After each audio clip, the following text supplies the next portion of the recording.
Hello guys, welcome to my channel in new blog. আজকে আমাদের মুরগির 3 দিন, তার কারণে মুরগি বাচ্চা যে পেপারে উপরে ছিল সেটা সরিয়ে দেওয়া হয়েছে।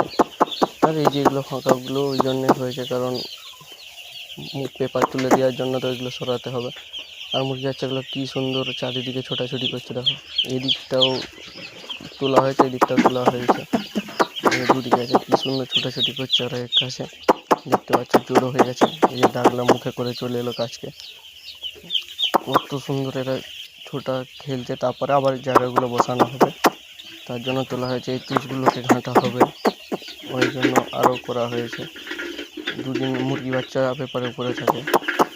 দেখো এরা কি সুন্দর দৌড়াদৌড়ি করছে, সেই দিকটাতেও আছে। এদিকে জল খাওয়ার জায়গাগুলো সাইডে রাখা হয়েছে।